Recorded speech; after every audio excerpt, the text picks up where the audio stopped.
नमस्कार, हिरवं जग या यूट्यूब चॅनलमध्ये आपलं सहर्ष स्वागत आहे।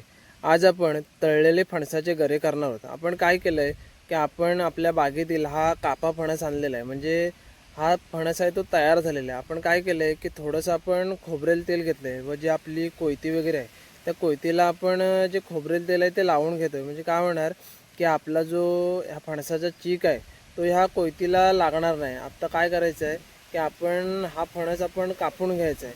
म्हणजे हा जो कापा फणस आहे, म्हणजे कसं होतं की बारका फणसाचे जे गरे असतात ते पातळ असतात, पण ह्या काप्या फणसाचे गरे कसे एकदम टणक वगैरे असतात आणि आपल्याला तळलेले गरे करण्यासाठी अतिशय उत्तम।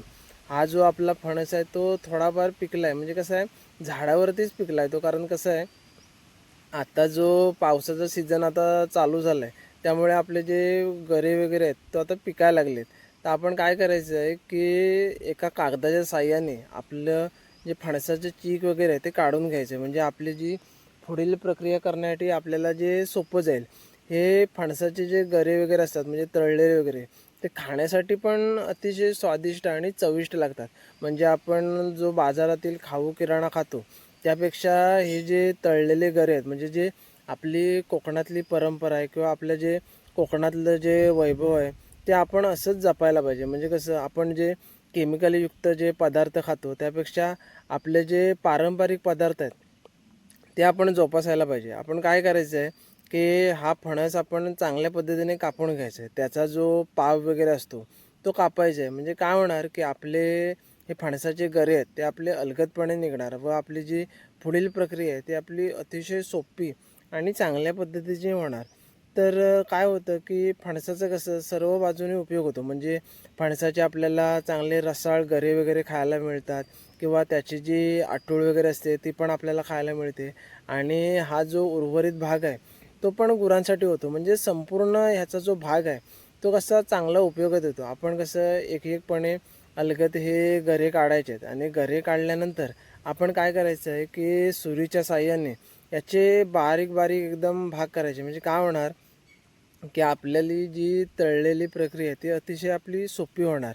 म्हणजे कसं होतं की आपण त्याचे बारीक बारीक भाग केले की आपल्याला ते चांगल्या पद्धतीने तळले जातात। म्हणजे कसं होतं की कधी कधी आपण जे जाड वगैरे भाग करतो त्यामुळे त्याचा जो मसाला वगैरे आहे किंवा मीठ वगैरे आहे तो चांगल्या प्रमाणात लागत नाही। असे बारीक बारीक भाग केले की कसं व्यवस्थितपणे सर्व जो मसाला मीठ वगैरे आहे ते त्याला चांगल्या पद्धतीने लागतं। आपण काय करायचं आहे की हे जे आपण गरे तळतेवले आपण त्यामध्ये थोडंसं खोबरेल तेल घ्यायचं आहे, थोडा आपण चवीसाठी मिठाचा वापर करायचा आहे व थोडी हळद घ्यायची आहे आणि ती सर्व टाकल्यानंतर आपण काय करायचं आहे की हे सर्व मिश्रण आपण कढईत टाकायचं। म्हणजे कढईतलं जे तेल वगैरे असतं ते आपण चांगलं गरम करून घ्यायचं आहे। म्हणजे काय होतं की आपण जेव्हा पापड वगैरे तळतो तेव्हा कसं एकदम गरम गरम तेल असतं, त्या पद्धतीने आपण हे तेल वगैरे ते गरम करून घ्यायचं आहे व आपल्या ज्या कढईमध्ये आपण सोडायचं आहे। म्हणजे आपले जे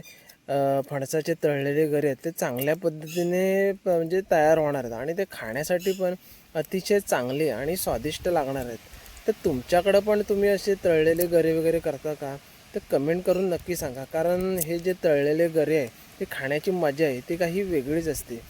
तर तुम्हाला हा व्हिडिओ कसा वाटला ते कमेंट करून नक्की सांगा।